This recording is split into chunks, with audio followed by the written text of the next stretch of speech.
The heyday, so to speak, of serial murder was in the 70s and 80s. We had far more serial killers back then than we do now. And evidence of that is the fact that when we see documentaries and movies about serial killers, they focus on Bundy and Gacy and the legacy killers of the past. There's really no high profile. Okay, John, go ahead. What I tell you is what I know is fact. I'm a power person. I enjoy power. Nobody else had the guts to pull off what I pulled off. I outsmarted you again. Police today found 6 more bodies under the home of suspected killer John Gacy. When you can be walking down the street and if Gacy lay eyes on you, you have now become his next victim. I know society will never be able to forgive me. I know the families of the victims will never be able to forgive me for what I have done.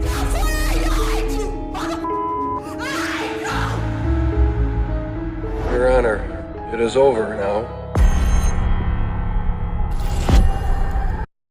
Welcome all you true crime lovers. Sit back, grab that blanket and hot beverage, and prepare for another Saturday night of The Murder Show. Whose mind and story will we dive into tonight? Now for your host, Tim, and alongside him, his co-host, Criminology, Chris, and Classroom Jackie. You learn what you need to kill and take care of the details. It's like changing a tire.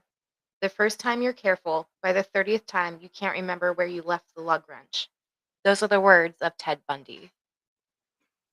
Alrighty, welcome in everybody. Another Saturday evening here on the Murder Podcast Show. I'm your host, Tim. Alongside of me, we have my co-host, Criminology, Chris. I'm louder tonight. Yeah, that's all he had to say. And we didn't think the director of social media, Classroom Jackie, was going to be here tonight, but Chris drug her in and said, "You're in this show tonight." So alongside of my co-host is the director of our social media platforms, Classroom Jackie. What's up, guys? Well, hello there. Unsafe Snuggie jumping in the chat Whoop, whoop. with the the wrench is moderator. Yeah. That's what she's praised. She's praised. Praised. Yeah, she said, thank God I don't have to listen to these two dipshits talk. Yeah, I'm here today. I'll save this. Welcome in. So we didn't really post at all this week who we're going to be covering tonight, but unfortunately your social media operator was out of state for work. Yes, so we are covering a very notorious serial killer tonight, the infamous Ted Bundy. That's right, he was crazy. Hello there, Lack of Daisy. Welcome into the chat, and might help if I made my phone not loud. But anyways, welcome in tonight. Quite a pretty big week as far as we got our products in from our sponsors here, and we're able to try some of them. So let me, shit, I'm never ready. I swear, as much as I try to okay. So anyways, our sponsors, always we have Crafty Corner by Laura. Laura makes all handmade crochet items, jewelry, plushies, and more. You can check them out on Instagram at Crafty Corner by Laura and on Etsy. You can also email them at thecraftycornercrochet@gmail.com. And I'll say it again this week. I was told by somebody that she can crochet an item for you faster than Bill Cosby can prepare a cup of pudding for a guy. So that's right. I went there again. Also, Chris and I are drinking it tonight. We have Dubby Energy Drink. That's right. I got their famous cup here and the orange flavor. I forget exactly the name. So far, this stuff is great. Chris said he can feel it kicking in. It gives you that boost, focus that you need. And what I like about it is it doesn't give you jitters and that hard crash, which is great too. And if you head over to dubby.gg, dubb.gg, when you purchase any of their products, be sure to use the promo code MurderShow66 at checkout, and you'll receive 10% off. And then another one that we have tried, and actually Classroom Jackie's having some of hers right now, Dochi snacking cookie dough. This stuff is amazing. This WTF fudge brownie is phenomenal. I've almost ate half the jar. Yes, this stuff is gluten-free, And it's plant, filled with protein. yes, protein, plant-based, and it's great. You can either bake it or you can eat it straight out of the jar. So we got a variety pack here, but they have some various flavors from chocolate chip, WTF fudge brownie, basic bitch, and peppermint battle. And when you go to their website, it's doichifoods.com. That's DOICH foods.com. Be sure to use the discount code MurderShow66 and you'll receive $5 off of your order. And let me tell you, like, I'm not a fan of anything that's really plant-based because it always has that weird aftertaste. This does not have any aftertaste. It just tastes like a cookie. Yeah, this stuff is super good. So we definitely recommend that. Anyways, we'll go ahead and jump into Mr. Bundy here, and I will start things off here. Ted was born November 24th, 1946, in Burlington, Vermont, to Eleanor Louise Cowell at the Elizabeth Lund Home for Unwed Mothers. His father's identity has never been confirmed, and on the birth certificate, it was actually assigned paternity to a salesman and United States Air Force veteran named Lloyd Marshall. For the first few years of Ted's life, he lived in Roxborough, a neighborhood in Philadelphia, which I've been to Philly, but I've never been to that, neighborhood before. Um, for anybody that may not know, and I'm sure a lot of you do, but Ted Bundy was an American serial killer and rapist, one of the most notorious criminals of the late 20th century.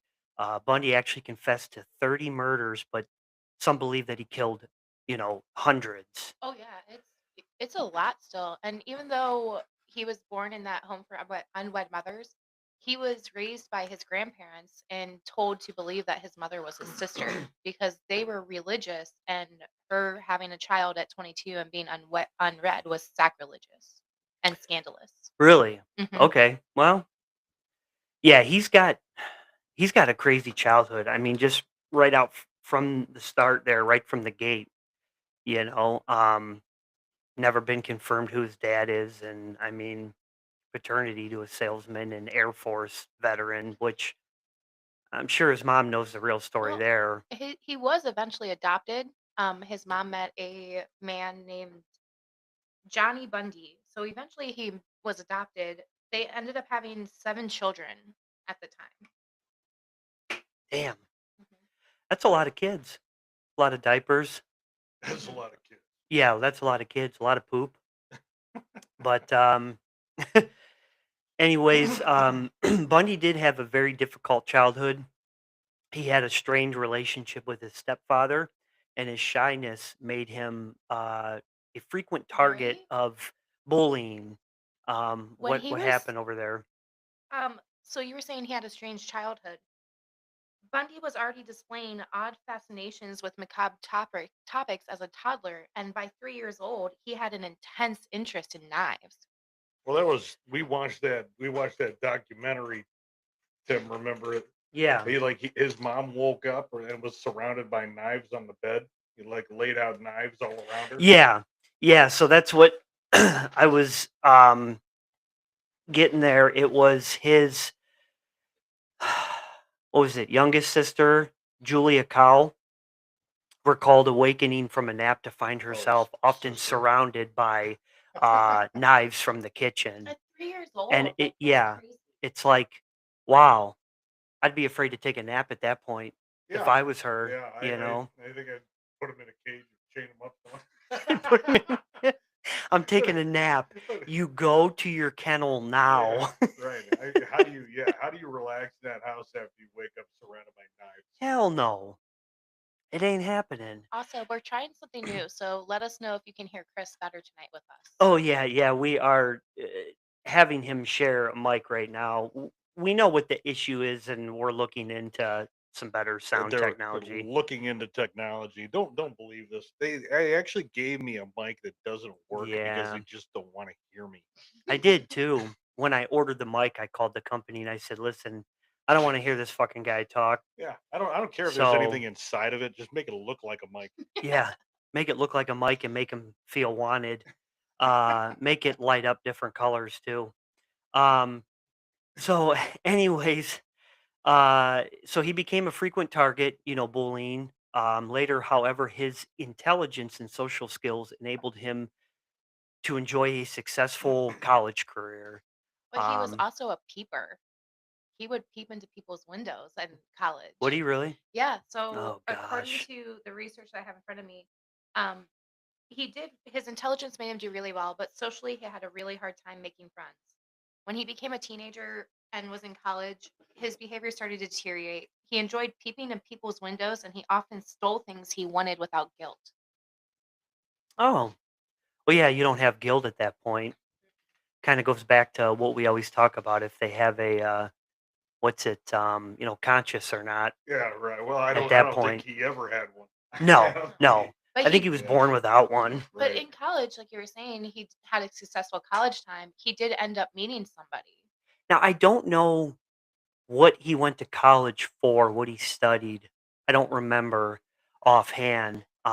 Well, that was before the before law school because he jumped into law school at one point, but he was in college in Washington and then he transferred, I Okay. believe. Well, It if you was law find it, school. was it law school hmm from the beginning or So we've had that happen with a few of these killers where they wanted to get into police or law, which is so crazy to me. he originally enrolled in the University of Puget, Yeah, it Puget, sounds about right. Whatever. University of P. Hey, P Sound. He spent 1 year there before transferring to the University of Washington to study Chinese, and then he dropped out and re-enrolled for a psychology major, and then moved to law school. Gotcha. it kind of makes you wonder though, as you mentioned, like, are these people just do they actually maybe they're pretty intelligent people. Maybe they're just interested in trying to figure out what's wrong with them. Yeah, Maybe he yeah. knows, hey, there's something wrong with me. Well, who was that? Kemper. His IQ was it like 134 or something? It was something Close. Yeah. ridiculous. Yeah. Well, they also said there's a possibility that when he enrolled in college for psychology, which was around 1968, that he had learned that the woman he believed to be his sister was actually his mother at that time. So he was in college when he found out that was his mom. Oh, But wow. wouldn't you find that out when you live with her and move with her new husband? You would think, but I for a very religious family there, they kind of his mom kind of did things a little differently, a little ass backwards, but seemed like she kind of hid things from him too. But um, so despite his apparent stability, he sexually assaulted and killed several young women in Washington, Oregon, Colorado, Utah, and Florida between the years of 1974 and 1978. Um, I have a list of the amount of people per state too. oh gosh, we got to hear that. All right. So California had one victim who's still unidentified. Idaho had two. One is still unidentified. Oregon two. Both are still unidentified. Florida three. Colorado three. Utah eight. And winner chicken dinner. Washington with 11. Wow, so Washington was kind of his hot state there. hmm um, so as we were saying before, Bunny did exhibit disturbing behavior at an early age, and that's what we were talking about with the sister Julia that she recalled awakening, several times from naps with knives surrounded around her from the kitchen. Which okay then, um, yeah, at that point, like you said, it's like how do you even Yeah. become comfortable? After that, you feed the kid a steak. You better he's cutting it with a spoon. Yeah. He better have sedatives in there. Yeah, yeah. um They don't have those anymore. So what, like you were saying, he graduated from high school in 1965. He attended the University of P for 1 year before transferring to the University of Washington to actually study Chinese. Yeah, that's what I was mentioning. And then he switched later on down the road to law school Yeah. for that. He became romantically involved with a UW classmate, Diane Edwards. And he described Edwards as the only woman that he ever really loved. So I'm assuming he never did anything to her or hurt her. Don't like if I'm wrong, I believe he actually ended up having a child with this woman. There's a book that she wrote about him. Yes, so he did have there's Bundy biographies by several people, but most commonly Stephanie Brooks is where that Bundy described that was the only woman that he ever really loved. So in early 1968, Bundy did drop out of college. As you were saying, he worked a series of minimum wage jobs. He also volunteered at the Seattle office of Nelson Rockefeller's presidential campaign Oh wow. and became Arthur Fletcher's driver and bodyguard during Fletcher's campaign for the lieutenant governor of Washington state. Edwards graduated in the spring of 1968. That's the girl that he was with, and left Washington for San Francisco. Bundy visited her later that year, and after he earned a scholarship to study Chinese at the Stanford University that summer. In August, Bundy attended the 1968 Republican National Convention in Miami. Shortly thereafter, Edwards ended their relationship and returned to her family home in California. Now, here's an interesting fact about that. He actually fell in love with her at college and said that she was the pretty girl and had everything that he desired: class, wealth, intelligence. After she ended the relationship, it came to light that pretty much all of the victims resembled her in one way or another. The dark hair, the figure, the shape, Oh, all well, of the things that he had. They did all look relatively similar. I'll have to similar. look up a picture of her to see. Okay. So, she ended the relationship and sorry. So he was frustrated by what she described as Bundy's immaturity and lack of ambition is what she didn't like about him, which I guess is the reason why she split up with him, one of them. But he's going to law school. But he had dropped out then.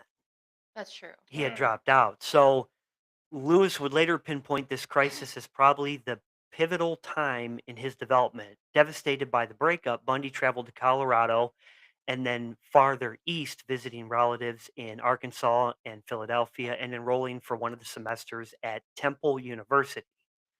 During his studies, he frequently visited New York City, where he was drawn to pornography. He immersed himself in violent pornography literature while nursing his wounds from the breakup. It was also at that time Rule believed that Bundy discovered his true percentage in Vermont. So, I mean, we've all gone through bad breakups in life, but I personally never took on violent pornography. Yeah, this I one was really nasty. Let's watch some violent porn. yeah. Instead of regular porn, let's watch the rough shit. So Bundy returned to Washington in the fall of 1969 when he met Elizabeth Kay, because I won't butcher that name, identified in Bundy's literature. Is that Klepfer? Yeah. Yeah, Klepfer. I think it's Klepfer. So she was a single mother from Utah who worked as a secretary at the UW School of Medicine. The relationship would continue well past his initial incarceration in Utah in 1976, that we'll get to. Bundy became a father figure to Klepfer's daughter, Molly, who was 3 years old. And when they started dating, she was 3. He remained in her life until she was 10. So they were together for quite some time. What, 8 years? Yeah. I mean, so that's pretty good there. 6 years. 6 years. Until 6 years. Until Wow. he moved to Utah. Well, my IQ is not, Kemper's level here. Anyways, Mine is on like 3 brain cells that's right now. embarrassing. Need a little more W in you. Yeah, I need a little more Debbie. Debbie. So he remained in her life until she was 10, as I stated. And after he had been arrested as an adult, Molly wrote of incidents beginning at the age of 7 in which Bundy was abusive or sexually inappropriate with her. Now that's sick. That's fucked up. Her accounts include Bundy hitting her in the face, knocking her down, putting her at risk of drowning, incident exposure, and sexual touching discussed or disguised as accidents or games. Which is crazy because we haven't really covered it but yet in anybody, but I've heard like stories, and you hear stories about younger people that have been sexually molested and stuff. And a lot of times I've heard people put it as it's a game. Right. They Yeah. try to tell the younger person. Well, even you remember Gacy. Everybody has like some way of trying to make sense out of what they're doing for their victim.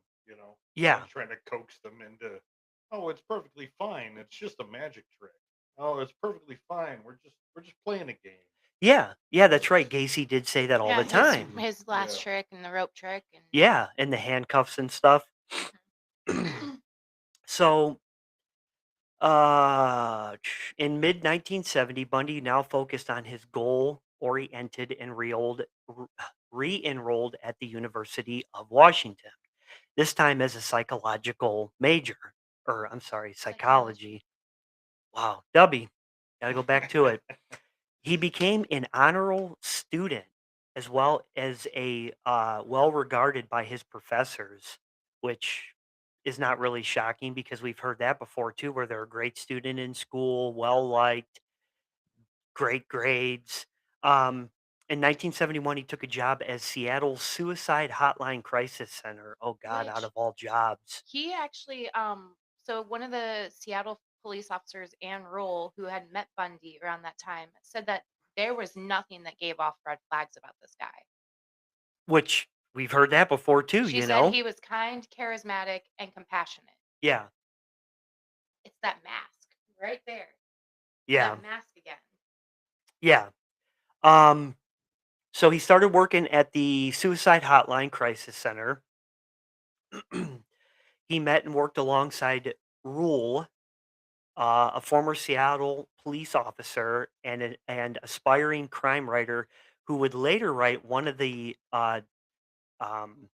Bundy biographies, which is titled "The Stranger Beside Me." That'd be a pretty good one to read. It's really good. I wouldn't mind checking that one out. It's on Kindle for free right now. Kindle. Never Amazon? used it. Oh, I use it all the time. It's still a thing. I Is use it still all a the thing? time. That's what the reading people use. That's what I use. I read 78 books last year. Okay, well, we're not sponsored by Kindle, but go to Kindle. It's part of Amazon. So if we have Amazon, we can proudly plug them. Yes, Amazon. Plug them. Yeah. I just plugged Use them. them for everything. It's a rare day when I don't have an Amazon package show up on my doorstep. Right.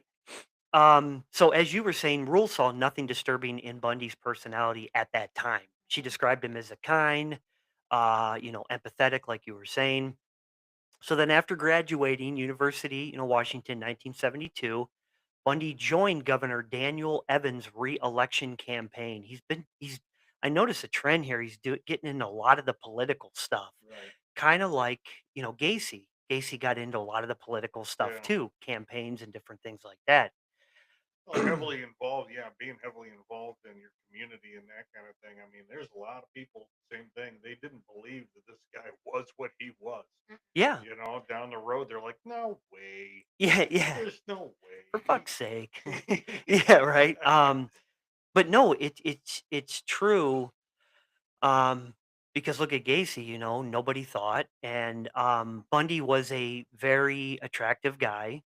So a lot of these women that he would go up to, they wouldn't suspect. And at that time frame, it wasn't like it is now. We've talked about this before, where he goes up and we'll later get there and says, "Hey, can you help me with this or that?" Blah blah blah. These women were like, "Yeah, sure, no problem." Oh yeah, he's very charismatic. He Yeah, didn't have like those reservations. He wasn't shy. He wasn't unusual to speak to.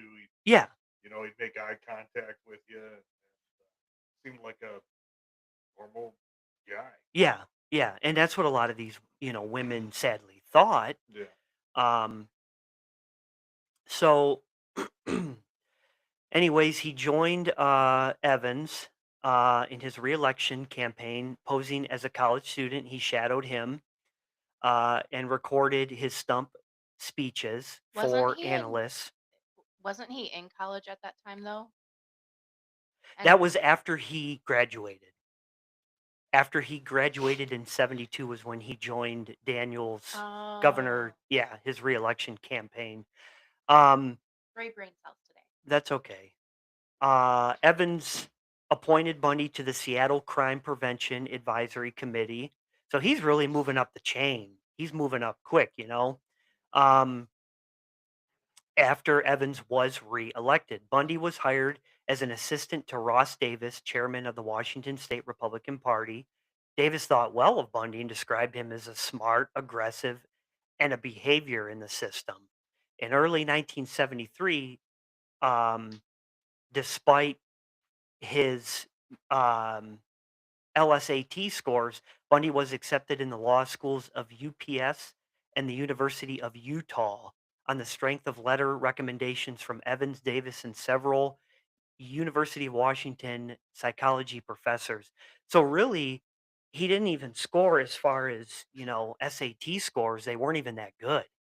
He Right. ultimately got in because of the um those guys recommending him. Was because of his involvement with what he Yeah. was involved with. Yeah, Yeah. so So he kind of knew what he was doing in a way, right. he was smart there, manipulative, and so Yeah, he's like, yeah, if I'm shitty at taking a test, eventually somebody will back me. Yeah. yeah, right. I'm going to get in good with these guys right now. Well, it worked. Hey, It I'm did good. in his favor, it did. So moving ahead a little bit, a year, January 1974, Bundy abruptly broke off all contact with, Edwards. Um, that was his ex. Her phone calls, letters were unreturned. When she finally reached him by phone a month later, she demanded to know why he had unalliterally ended their relationship without explanation. In a flat, calm voice, he replied, "Diane, I have no idea what you mean," and hung up. What? What?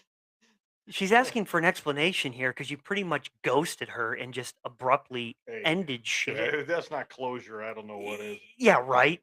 Diane, I have no idea what you mean. Click. Like, I should have used that one in the past. Man, I got out of so many shitty long conversations. I have no idea what you mean. Click. I have no idea what you mean. She never heard from him again. Bundy later explained, "I just wanted to prove to myself that I could have married her." Like, what? You wanted to prove to yourself that you could have married her, but you abruptly just broke things off and ghosted her. How are you proving to yourself that you could have married her? I don't, that's what's mind boggling to It me. just hit a Like, point where he's like, "Yeah, I got you." yeah, it's like, okay. Um, So, but later she concluded in a retrospect that Ted's high power courtship in the latter part of 1973 had been deliberately planned, that he had waited all those years to be in the position of where he could make her fall in love with him so that he could drop her, reject her as she had rejected him. Ooh, So it was a mind game to this fucking ew, guy. Like, what? ew. Yeah. That's Like, not.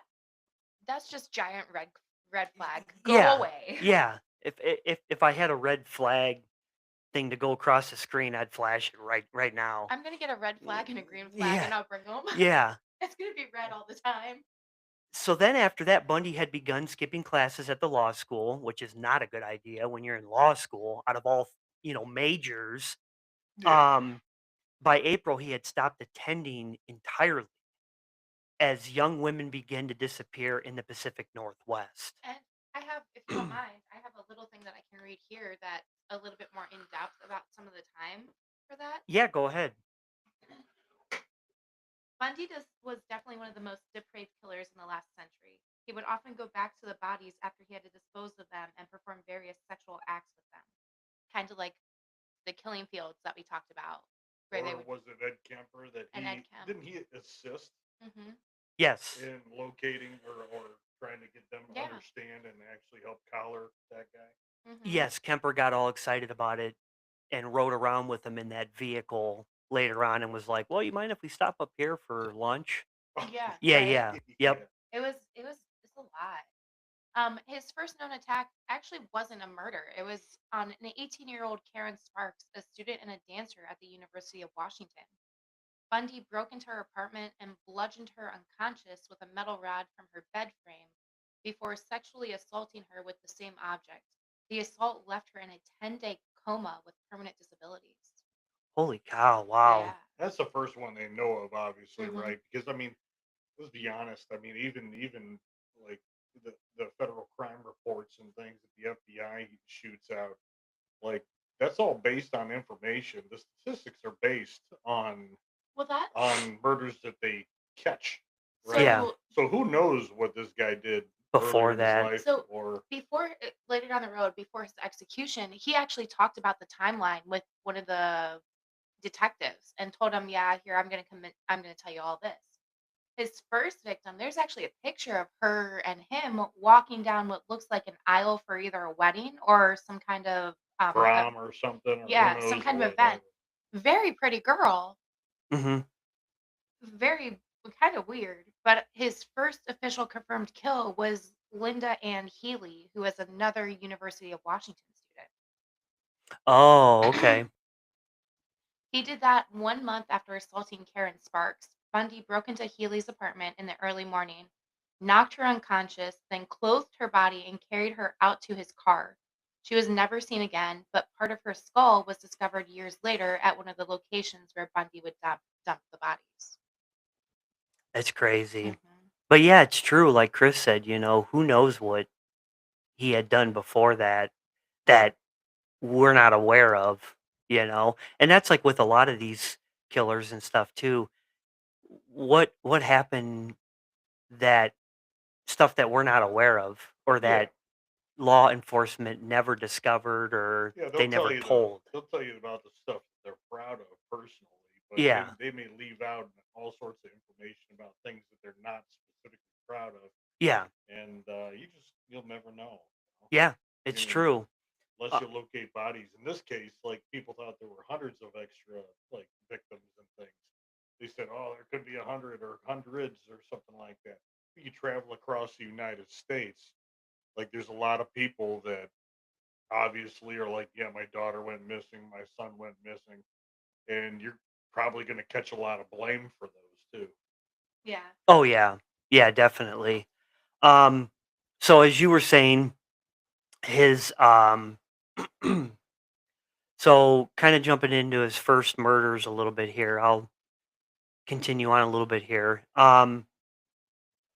So there's no conscious as to when or where Bundy began killing, women, kind of like you were just saying. We don't know what happened We just beforehand. know around 1974 disappearances started when he dropped out of college and started Yeah. doing other things.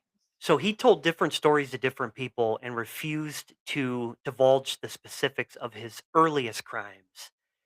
Even as he confessed in graphic detail to dozens of later murders in the days preceding his, execution, Bundy told Nelson that he attempted his first kidnapping in Ocean City, New Jersey in 1969, but did not kill anyone until sometime in 1971 in Seattle.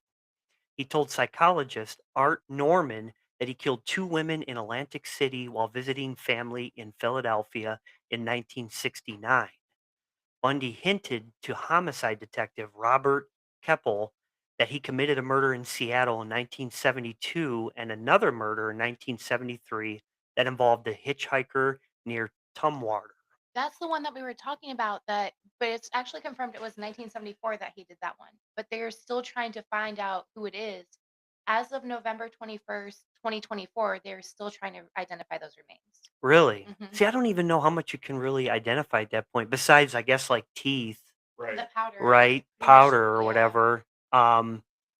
Bones probably still going to be there, but so and yeah, murder in Seattle and another one in 1973. Okay, yeah.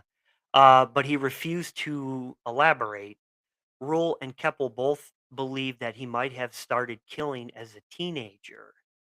Bundy's earliest documented homicides were committed in 1974 when he was 27, by his own admission.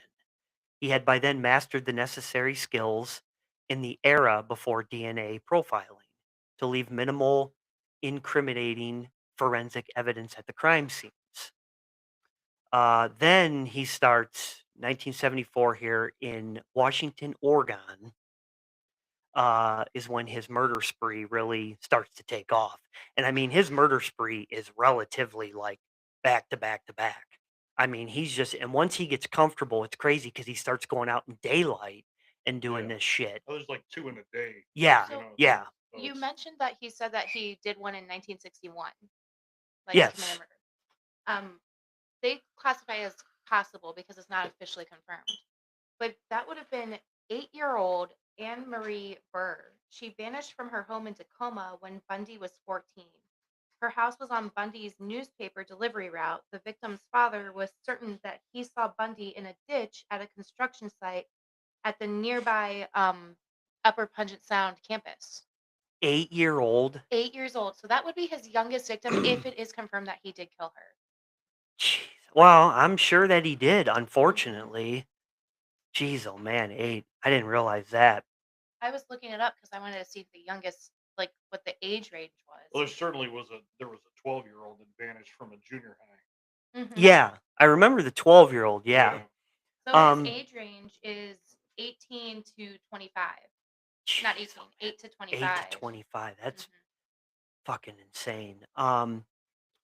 So his murder spree began shortly after midnight, January 4th, 1974, around the time that he ended his relationship, Edwards. I don't know what you're talking about, click. He entered the basement apartment of an 18-year-old Karen Sparks that we were talking about a few minutes ago. Um, she was a dancer and a student at the University of Washington in Seattle's University District.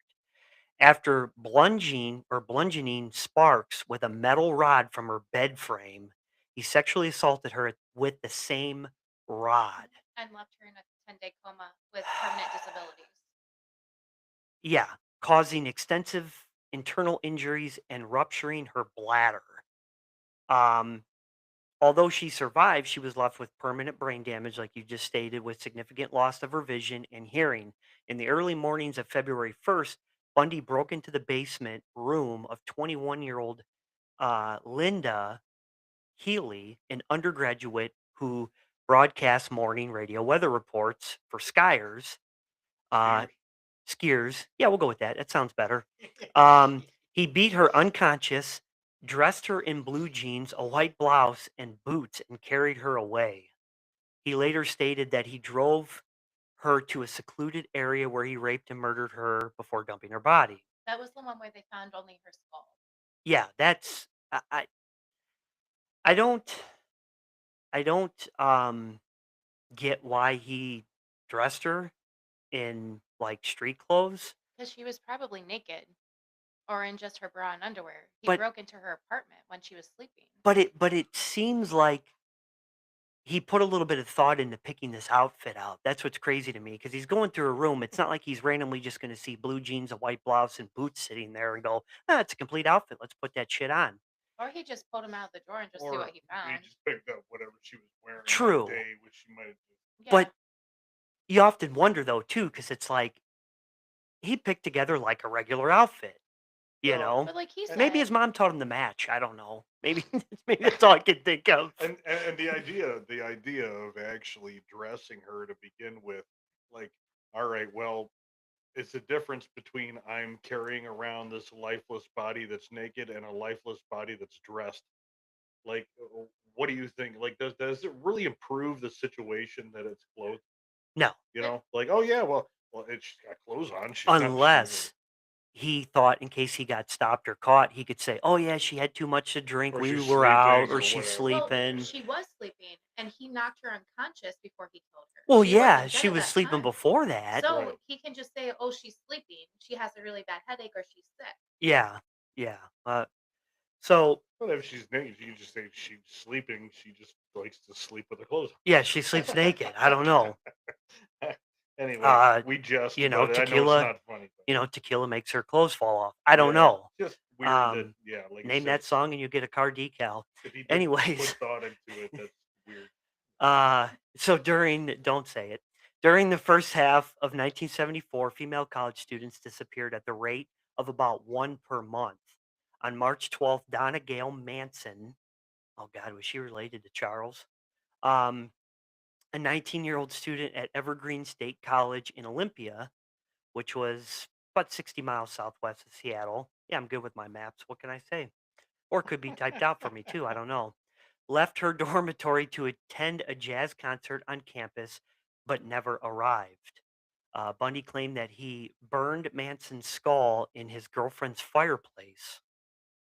So there's So, conflicting reports on that because he said that he left her body. According to him, he took her and left her body at Taylor Mountain, but her body was never found. So either A, he burned her and then put her ashes there, or B, he's lying about both of them. he could be, because if you remember before, I stated that he told different stories to different people. Hmm. He never kept his stories the same. So we don't know. He could have never told the truth to anybody, and he was just bullshitting on a lot of these too. Right. Right. Which is crazy. The guy was, pathological liar. Um, so down to the last ash in a fit, paranoia, and cleanliness. On April 17th, 18-year-old Suzanne Elaine Rancourt disappeared while on her way to her dorm room after an evening advisors meeting at the Central Washington State College in Ellensburg, about 110 miles southeast of Seattle. Two female Central Washington students later came forward to report encounters, one of the night of Rancourt's disappearance and the other 3 nights earlier with a man wearing a sling. So we obviously know who that is because he had a tendency to put his arm in a sling and fake all this. Hey, can you help me with this? My arm. Oh yeah, he always acted like he was injured. Yeah, So yeah. yeah, One girl on the beach, he said, "I need help lifting like my surfboard on top of my car type thing. Can you go back to my house and help me?" I don't know if that was like a play to make him feel bad for him, or it was just a way of trying to make them feel comfortable because he was incapable of hurting them. Yeah, true. So Lackadaisy actually made a comment, and for some reason it's not showing up on that end. With dressing that girl like that, Lackadaisy said maybe dressing her like his first love. Oh, It's he's true. Could his be. all of his victims did have some kind of characteristic and trait that matched his first love. Edwards, yeah. Yeah. So that's true. That's a good point. Thank you for that, Lackadaisy. We appreciate it. Um so anyway, oh yeah. So wearing his arm in a sling, and it was asking to help carry loads of books to his brown or tan Volkswagen Beetle. And we know he's notorious or was famous for that Beetle. It's We in the actually have museum. we have a picture of the beetle, and I'll Yeah. post it later tonight. On May 6th, Roberta Parks, age 22, left her dormitory at Oregon State University um, to have a coffee with her friends at the Memorial Union, but she never arrived. Bundy claimed, at least this time to this person, claimed that he spotted Parks in the cafeteria and persuaded her to go with him to a bar. After they got into his car, he tied and gagged Parks and drove her back to Washington to be killed, raping her twice on the way. I actually have a little bit of a quote from Bundy about what he said about doing with these victims. If you want me to read that real fast. Yeah, that's fine. The ultimate possession was, in fact, the taking of the life, Bundy said, and then the psychological, the three brain cells functioning right now. That was actually part of the quote. And then the physical possession of the remains. Murder is not just a crime of lust or violence. It becomes possession. They are part of you. The victim becomes a part of you, and you are forever one. And the grounds where you kill them or leave them becomes sacred to you, and you will always be drawn back to them. Wow.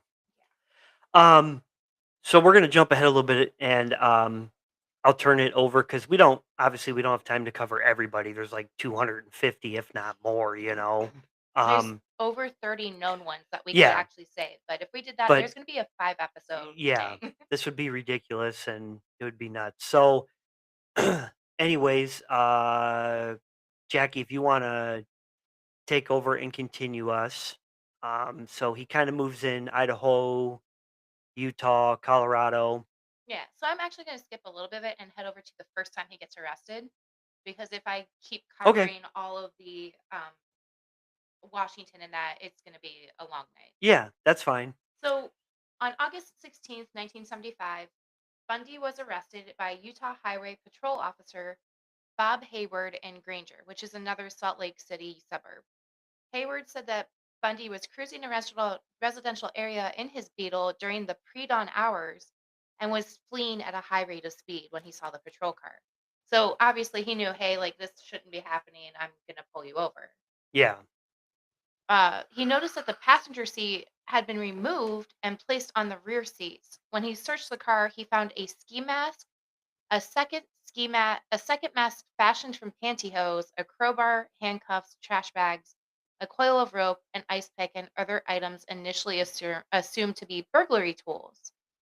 Bundy later explained that the ski mask was for skiing, and he had found the handcuffs in a dumpster, and the rest were common household items. Except the detective remembered a similar suspect and car description from a kidnapping in November of 1974 that matched Bundy. Yeah, I actually like to go skiing, but when I go skiing, I wear a ski mask and I wear a pantyhose, and I typically do it handcuffed. And when in lieu And I have the rope on myself. yeah, in lieu of using ski poles, I like to Stop. use a crowbar And an ice actually pick, to push so I don't myself fall. so I don't.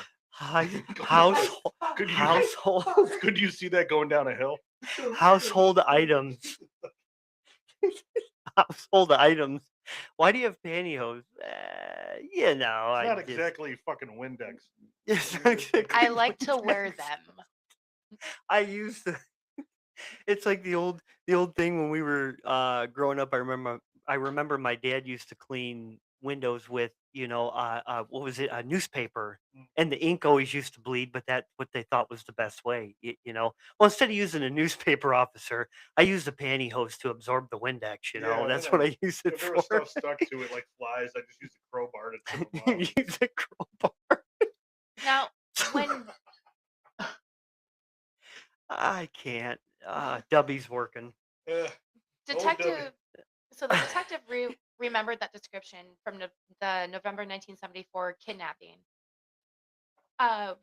Bundy's name from, how did we say that last name? The Kloepfer. Klepfer.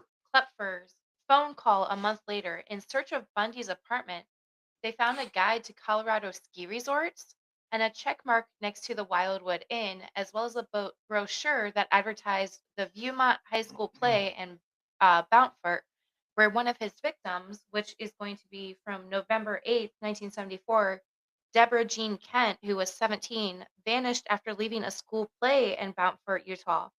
According to Bundy, her body was left near Fairview, 100 miles south of Bountiful. Only a patella bone was found and has never been formally identified as belonging to her. Wow. Yeah.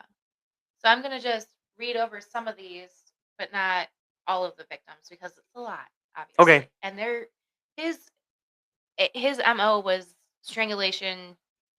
He would decapitate some of them, and some of it is pretty violent. So, Some of it reminded me, and they explained it in there, almost like, what was it? Bound, torture, kill, like BTK. It was kind of, and I don't remember if BTK was. I think he was kind of infatuated in a way with Bundy was one of them. I think he was trying to Hmm. be like, Yes. if I He was remember trying to mimic. correctly. Yeah, mimic him. So yeah, I definitely see the in a way, certain ways there I see the same. Police did not have sufficient evidence at that time to detain Bundy, so he was released of his own recognizance. Bundy later said that if searchers had done better, they would have seen the hidden collection of Polaroid photographs of his victims, which he destroyed after he was released the first time. So he was hiding. He took pictures, just like who was that? Dahmer. Oh yeah, Dahmer Dahmer used to used take to the pose pictures. them. Hmm. Yeah. Well, the same thing. BTK too used to document things, and I think he got the the legal like the cops and all those guys hot on his ass, and he destroyed a bunch of stuff. Yep. You remember that? Yeah. Yeah, because a lot of them will have artifacts or idols or things they keep from their victims. Yeah, like And, BTK had that special hidey hole, which was a cross face, yes, and then he tried to destroy everything after he started getting caught. right. And then he asked, never forget when he called and asked, "Could you guys track something if a floppy disk was sent to you?" No, absolutely No, not. absolutely Yes, we not. can. Is there any way to trace that? Is there any way? Like, be honest, because I'll be pissed if you're lying. I'll be pissed if you. I'm sending you a 3.5-inch floppy disk right now as we speak. Yeah. Salt Lake City police placed Bundy on a 24-hour surveillance, and Thompson flew to Seattle with two other detectives to interview Miss K. I'm just going to say Miss K. She told them that in the year prior to Bundy's move to Utah, she discovered objects that she couldn't understand in the house or in his apartment as well. These included crutches, a bag of plaster of Paris that he admitted stealing from a medical supply house, and a meat cleaver that was never used for cooking. Hmm. How do you have a meat cleaver and you never use it for cooking? He did decapitate a few of his victims. Oh. Well, that's not considered cooking, so No. I guess he wasn't lying there. Additional objects also included surgical gloves, an oriental knife with a wooden case that he kept in his glove compartment, and a sack of women's clothing. Hmm. For It does who? not say. Hmm. Okay. Uh, Bundy was actually in debt perpetually. He was Oh, he very had debt broke. collectors contacting him? Very broke. For God's Miss sake. K suspected that everything that he had, that almost everything of significant value that he possessed, he had stolen. When she confronted him over a new TV and stereo, he warned her, "If you tell anyone, I'll break your fucking neck." Oh. That's pleasant. Yeah, that Hmm. doesn't seem like a nice guy. That might be a red flag. She also said that Bundy would become upset if she ever talked about cutting her hair, and always wanted it parted in the middle and straight down the like long and down her back. I wonder if that was something to do with his first love. Yeah. Um, she says she often found him under the covers with a flashlight examining her body. He kept a lug wrench taped halfway up the handle in the trunk of her car, another which was also another beetle, and he would often borrow it for protection. Some of the Beetle, anyway. Yeah. Like, I mean, why don't you drive some car that isn't shitty? Or It's well, shitty. no, Or the motor's in the front, not in the And the trunk. fact that they Can we knew, do- they're looking out for this car, and you're still driving around. Just if you're into stealing shit, like, and you like nice stuff, like steal somebody's car that isn't like, you know, garbage. Mhm. Yeah. Yeah, right.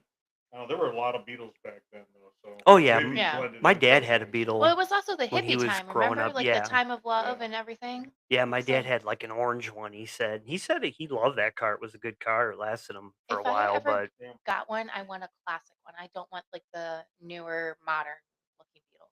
yeah, hopefully you guys never get one that is tan. That'd be great. No. I'll Just move. we'll just torment you. I'll move real quick. Anyways. In September, Bundy sold his Volkswagen Beetle to a Midvale teenager. Utah police immediately impounded that vehicle, and FBI technicians dismantled and searched it. Hairs were discovered matching samples obtained from one of his victims' bodies. Later, they also identified hair strands microscopically indistinguishable from those of two other victims, Smith and DeRonch. FBI specialist Robert Neal concluded that the presence of hair strands in one car matched three different victims who had never met one another, and would be a constituents a con-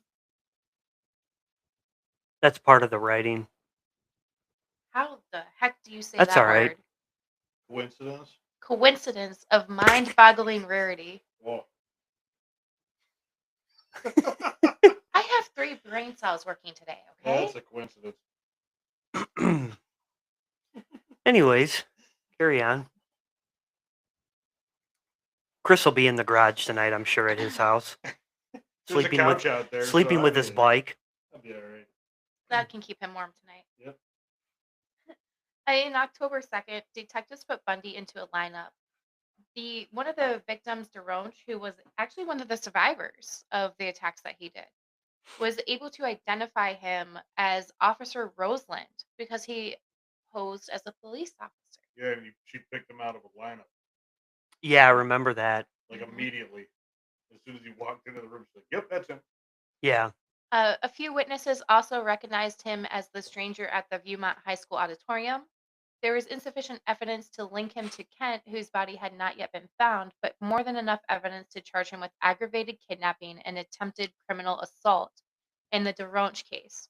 Bundy denied knowing her, but had no alibi and was freed on a $15,000 bail paid by his parents. He spent most of that time in between indictment and trial in Seattle, living in Miss Kay's house. Seattle police had insufficient evidence to charge him with some of the murders on the Pacific Northwest, but kept him under close surveillance. When Ted and I stepped out on the porch to go somewhere, Miss Kay said, so many unmarked police cars started up that it sounded like the beginning of the Indy 500. Wow. Right? It's a lot of police cars to do that. Yeah. Yes. In November, the 3 principal Bundy investigators, Jerry Thompson from Utah, Robert Keppel from Washington, and Michael Fisher from Colorado, met in Aspen, Colorado, and exchanged information with 30 detectives and prosecutors from 5 states. While officials left the meeting, later referred to as the Aspen Summit, convinced that Bundy was the murderer they sought, they agreed that more hard evidence would be needed in order to charge him. In 1976, he stood trial for the DeRonch kidnapping. On the advice of his attorney, he waived his rights to a jury due to the negative publicity. In June, he was sentenced to 1 to 15 years in Utah State Prison. In October, he was found hiding in bushes in the prison yard carrying an escape kit. Yeah. That was road maps, airline schedules, and a social security card. He spent several weeks in solitary confinement. Later, he was moved and charged with Campbell's murder. After a period of resistance, he waived extradition proceedings and was transferred to Aspen in January of 77. That's when he escaped, wasn't it? In 77, he tried to escape. Yep. I mean, there was a couple. There was a couple escapes. There was one that was short-lived, and then there was one where he actually escaped and actually ran to Tallahassee. Yeah. But the initial one, I think, it's funny. The actual impact from Ted Bundy on like law enforcement in general, you know, not only sparked a national push for victim advocacy and heightened awareness about dangers of predatory violence and things like that against women, but he also did quite a bit of favors for the correctional system, exposing, you know, uh, possible holes in which these guys could escape easily, and got them to button up these correctional facilities so that this crap couldn't happen again. Because one of them, he broke. I think he had a hole in the ceiling that he just climbed out of, and he climbed down into one of the officers' quarters and put on his clothes and walked right out the front door of the prison. But Jeez. his first escape, though, he represented himself in Aspen for a preliminary hearing. And as he was offering to, oh my goodness gracious, my brain just stopped. As he was representing himself, he didn't have handcuffs, shackles, and he was in normal street clothing. So being able to do that, being despite with aggravated kidnapping and attempted criminal assault, he was able to escape, but was caught 6 days later. He Well, jumped out of the law he library. well, he was acting as his own attorney, so hmm he was granted access to the law library as he was able to act as his own attorney, And they did which have police watching him, Wow. but he managed to trick them in order to turn his back so he could get out the window. right, and then Jeez. same thing like I was saying, like the stricter security protocols and things like that for inmate transport, detention facility, obviously. There was a tighter control over inmates and access to legal materials, evidence, private meetings with attorneys.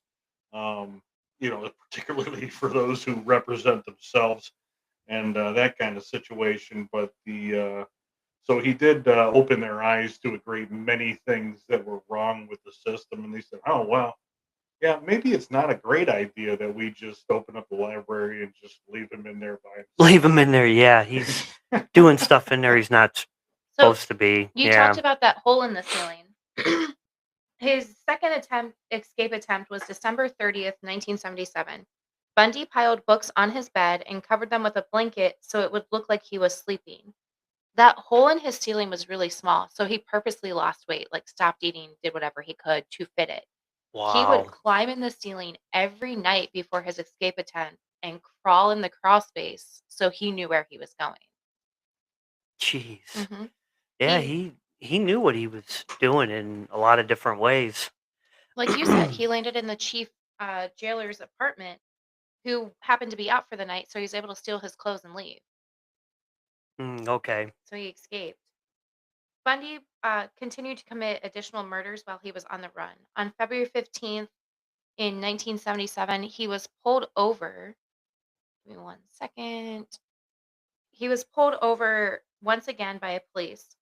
Checks on his vehicle showed Bundy's car was stolen. When Officer David Lee informed him he was under arrest, Bundy kicked him and ran. Officer Lee fired off 2 warning shots, then chased after him, tackling him. He subdued Bundy after a struggle and placed him in his car for transportation to jail. By the time Bundy went to trial for his crimes, the evidence was insurmountable for that. Oh yeah, I'm sure. Yeah. Who kicks people? Okay. I don't know. That's a word It from just Chris. just seems weird. I don't know. You're gonna attack a police officer. Let's just kick him and run. Yeah, You know? that's where did you try to kick him at? I don't know. And then Just Just kicked him. yeah, the that's a little location of the kick is not unknown. shown. Yeah. Yeah, Um, that's a little weird. I'm gonna run from this cop. Ah, so kick him. Kick later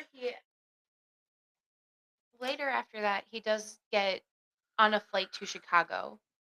He steals the car, gets broke down in the mountains on I-70. Passing motorist gave him a ride to Vail, which was 60 miles to the east, and there he caught a bus to Denver and boarded a flight to Chicago. Back in Glen Springs, the jail's skeleton crew did not discover the escape until noon on December 31st, It was more than like 17 hours later. yeah, I was gonna say it's almost a day later. Bundy was Wow. already in Chicago and committed his first murder there. Damn. hmm From Chicago, Bundy traveled by train to Ann Arbor, Michigan, where he was present in a local tavern on January 2nd. 5 days later, he stole another car and drove south to Atlanta, where he boarded a bus to Florida. Excuse me. On January 8th, he stayed for one night in a hotel, renting a room under the alias Chris Hagen at a boarding house near the Florida State University campus. Bundy later said that he initially resolved to find legitimate employment and refrain from further criminal activity, knowing he would probably remain free and undetected in Florida indefinitely as long as he did not attract the attention of police. But his lone job application at a construction site had to be abandoned when he was asked to produce identification. Yeah. Yeah. Can we see some identification? Mhm. I'm out of here. You know. In the early hours of January 15th, Bundy enters into Tallahassee FSU Chi Omega sorority. Now, this one is one of the bigger known murders because it's a few in one. Beginning Okay. about 2:45 a.m., he bludgeoned Margaret Elizabeth Bowman, who was 21, with a piece of oak firewood as she slept, then garroted her with a nylon stocking. What is that? Garroted. The only thing I can think of is he Joker. choked her Okay. with it, probably He gagged her with it. He then entered the bedroom of 20-year-old Lisa Jeanette Levy and beat her unconscious, strangled her, tore tore one of her nipples, What? bit deep. Wait, we gotta stop the nipple train here. How? And I don't expect anybody to know this. How the fuck do you tear a nipple? I don't know the pounds of pressure it takes, but you can tear one pretty easily, I guess. That'd be shitty. It would hurt. Carry on. The nipple train can move forward. Wow. Tore her nipple and then bit deeply into her left butt cheek enough to leave teeth imprints, and sexually assaulted her with a hair mist bottle. In an adjoining bedroom, he attacked Kathy Kleiner, age 21, breaking her jaw and deeply lacerating her shoulder, as well as 21-year-old Karen Chandler, who suffered a concussion, broken jaw, loss of teeth, and crushed finger. Chandler and Cleaner survived the attack. Cleaner attributed the survivor to automobile headlights illuminating the interior of the room and frightening away Bundy. So that's 5 victims. You remember Garrett, or you remember the guy that wanted to be called the Garrote Phantom? Oh, Bundy. Oh, yeah. BTK. Yeah, The BTK. Garrote Same Phantom. thing. This is garroted. This all goes back to the violent pornography. It does. Telling you, it really does. I mean, I'm not trying to be funny with it, but it really does. I I don't know that mean, you can blame the pornography. well, but no, maybe give you ideas, I guess. correct. Yeah, you can't fully blame it, but biting the butt cheek so hard and tearing the nipple, I mean, But down the road, they ended up actually they took imprints of his teeth when he was incarcerated. And used it to match up to the butt bite. And used it to, yeah. to the butt bite. The butt bite. Yeah. Because I think he had a lot of wonky teeth. Hashtag butt bite. Tallahassee detectives determined that the 4 attacks. Now, this is where it's heartbreaking. The 4 attacks took place in 15 minutes, with nearly 30 witnesses who heard absolutely nothing. How do you not hear anything? hmm Like, what? Yeah, I don't. Okay. After he left the sorority house, he unfortunately broke into another apartment of 21-year-old FSU student Cheryl Thomas, dislocating her shoulder and fracturing her jaw and skull in 5 places. She was left with permanent deafness in her left ear and equilibrium damage that ended her dancing career. On Thomas's bed, police found a semen stain and a pantyhose mask containing 2 hairs similar to Bundy's in class and characteristics. Jeez. Yeah. Should have shaved his genitals. hmm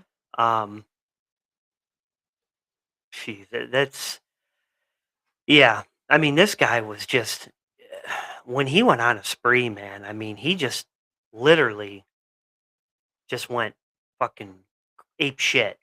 I mean, like it's sad. I mean, it's true. It's the more comfortable he got, he just was like, well, I got away with that. I got away with this, and it's just like boom, boom, boom. Oh, yeah. And these poor women that just went through it. I Well, mean, I I think, couldn't like, even imagine. I think in many cases, especially even this one, like, they always say, "Oh, this guy he wants to be caught" or something like that, and maybe so, maybe he wants notoriety for the things he's done. Maybe he's just because maybe he's proud of it, or maybe, like you said, maybe he's just getting reckless. You know, Yeah. it just gets to the point, like going back to the quote that Jackie read at the beginning of the show. After you kill 30 people, it's like, well, fucking, there's another one. You don't really Yeah, at that point. concerned with being concise. Yeah. Concise goes out the door. Yeah. Yeah. At that point, like, yeah, that is a good point too. At that point, he's just like, screw it, you know.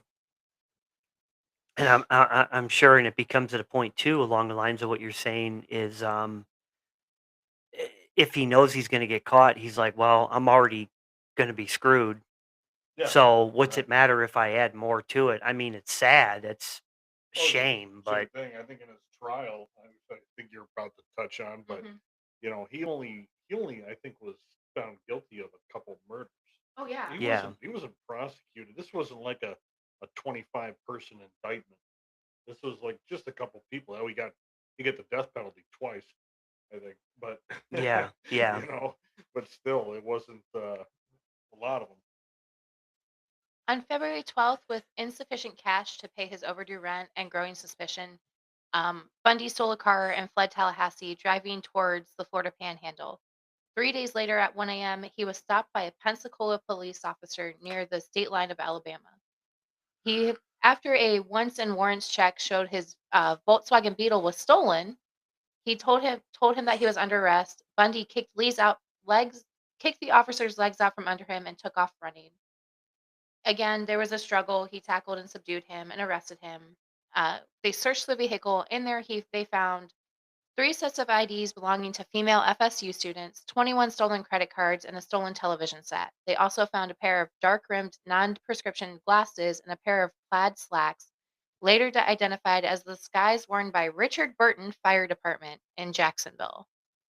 As he was transported, his suspect to the jail, unaware that he was arrested, one of FBI's top most wanted fugitives, he said said, "I wish you had killed me." Yeah, he wanted to try to take the easy way out after all that shit he did. Just kill me, you In know. in May 1978, a Florida grand jury actually indicted Bundy on a charge of first-degree murder, attempted first-degree murder, and burglary for the Chi Omega killings and assaults. He stood trial in 1979 in the Florida court for Dade County with Judge Edward C. The trial was covered by 250 reporters from 5 continents and was the first to be televised nationally in the United States. Oh, wow, really? I hmm didn't know that. Despite the presence of five court appointed attorneys, Bundy once again decided to defend himself because he thinks he's smart. Yeah, all that law school that he finished. Maybe Yeah. maybe they thought he put him in another library. Yeah, maybe that's what it was. Yeah. From the beginning, he sabotaged the entire defense effort out of spite, distrust, and grand, grandiose delusions, grandular delusions, something delusions. What are you reading? Right there. Grandiose delusions. Grandiose. Thank you. This is why you're the smart one. Mm. Grandiose delusions. Nelson, which was one of the defense attorneys, I believe, later wrote Ted was facing murder charges with a possible death sentence, and all that mattered to him apparently was that he be in charge. So he wanted to run the show. Yeah, at that point, it literally was, like you said, it was a show to him, hmm you know? Eventually, and I'm just going to jump forward for time's sake because it's still a lot more. Eventually, he does end up being found guilty of those and sentenced to the death penalty. He gets sentenced to that on act. Oh my goodness, I'm sorry. Give me one second. He does get found guilty, but to complicate things more, he gets married while he's on death row and has a child. Oh gosh. Of course. hmm Conjugal visit, right? Oh god. Jesus. I'm over here making noises and shit. Well, similar to like Manson and that kind of situation. Like this guy had a lot of fans when he was in jail. You know, I think due to him televising all this stuff and his charismatic way of presenting himself and like you said in the grandiose fashion, he was trying to make this like seem like it was impressive as possible. And And I think there were women that were taken by this, hmm and he maintained or actually created a lot of relationships on the outside with people that you know just from yeah, being I, himself. He was I don't I don't understand that because we talked about that with Chris Watts too, is that he still has women sending him letters and right. nudes of them. And it's like, what could possibly possess you in your mind to think that this person Yeah. is innocent? This guy just killed 30 women. You're Yes. a woman. That's I what think like yeah. really. It's almost it I know it's sick to say, but it's almost like they get off on this shit, Right. you know? And it's like, why? What makes you think I don't understand? Or maybe it's like the thrill of it for him, like, oh yeah, I'm talking to him and we're sexually talking and what are you trying to accomplish here? The guy's never going to get out. Yeah. He's going to die there. What are you trying to accomplish? That just blows my mind with that kind of shit, because we've heard that on more, instances Yeah. than this. So during the penalty phase of one of the trials that he was for, Anne Boone, I believe was her name. I know her last name is Boone. Had moved to Florida to be closer to Bundy and testified on him multiple times, saying that he was innocent and didn't do anything. During his character witness of her, he asked her to marry him. When she accepted, they were legally declared married right now. He took a law that was obscure and no one remembered, that as long as there was a judge present in the room, you are legally married if you accept. Yeah. Holy cow. Mhm. Wow. He dug deep in the vault Yeah. for All that. All Wow. the time in the library, man. On All February that time, it all goes back to the library. Yeah. on February 10th, 1980, Bundy was sentenced for a third time to the death penalty. Power of books. As the sentence was announced, he reportedly stood and shouted, "Tell the jury they were wrong." This third death sentence would be the one ultimately carried out nearly 9 years later. Only Louise would appear before the court to beg for mercy. God forbid they killed him a third time. Right? You know? On October 24th, 1981, Bundy's wife gave birth to a daughter, Rose Bundy.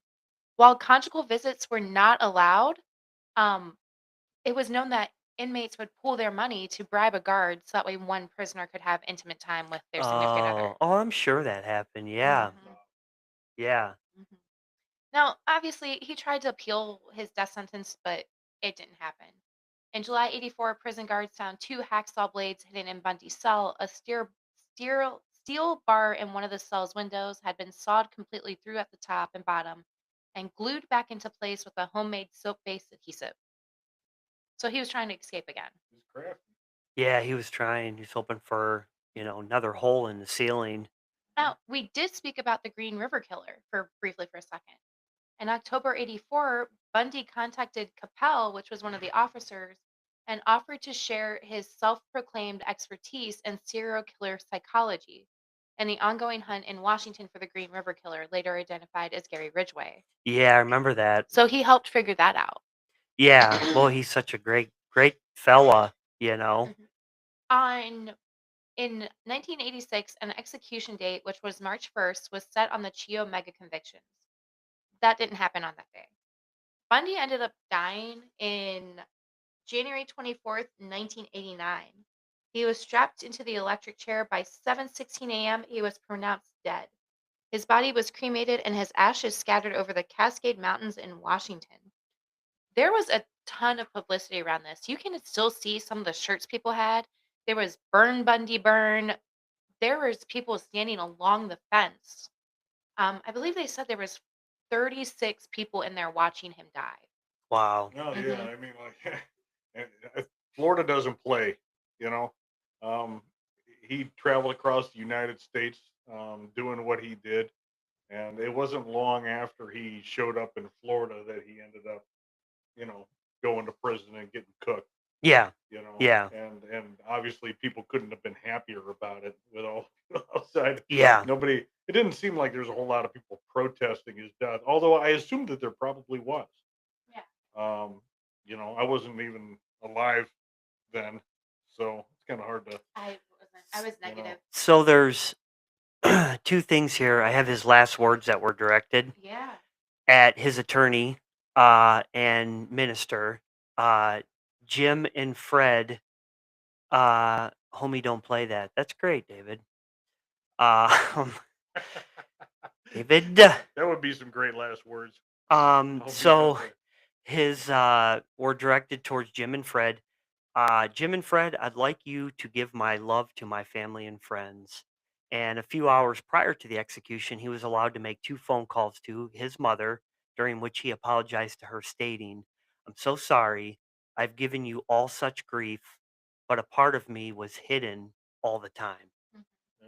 So, um, crazy story. I mean, this guy's been, one of the most craziest serial killers out there. One of them. I mean, just the killing spree when he went on it, like I've been stating this whole show, is just wild because one a month he was doing, and then I feel like at one point he was even doing more than that. I mean, it's one a month that we know of, Right. but wild. And I can't even imagine what the victims went through, family members of the victims. It's just such a sad, sad story. All these college women that had their lives taken, and Yeah, it's one thing if you you're know, killing like transient people, but if you're transient yourself, this guy was a damn dangerous human being Hmm. because you just hopping from state to state. I mean, it's amazing yeah, that had he been more careful, I mean, it probably would have went a lot better for him, yeah, obviously. yeah. But But so yeah, this crazy, crazy story. Next week, I know you guys had figured out who we're going to cover next week, so We're go gonna ahead do and. a local one, Anthony Sowell, and he was in the last few years. So we figured let's jump ahead and bring in more recent cases forward. So local one to us, Anthony Sowell, and pretty recent too. So that'll be a interesting one. It'll be next week, same time, and don't forget to always plug our social medias here. Follow us on TikTok and Facebook at Murder Show 66. And other than that, we hope everybody has a rest of their good weekend and a good week next week. And yeah, hopefully I don't get any cracked screens from any SQs this week. Uh, Chris didn't think I was going to mention it, but I did. I did. And he knows who he is out there. he He's knows. listening. He knows. He's Um, probably sitting there laughing right now. Yeah, more than likely. so, okay, well, that's an odd. David just randomly said if you Google Ted Bundy's children, it goes to Married with Children, the show. So, Well, that's that's an, something. that's, thanks for that, you distribution god of all garbageable objects that fall into a Garbageable? round can with a circumference. What about a dumpster, though? Thank you. Yes. Thank you for you distribution god of dumpster fires. Anyways, we hope everybody has a good one. Enjoy yourself. Thank you for tuning in tonight on this episode, Ted Bundy here on the Murder Podcast Show. Other than that, we'll let Classroom Jackie take you out of here for the night. Same crime time, same crime place. Good night, everyone. See ya. Bye.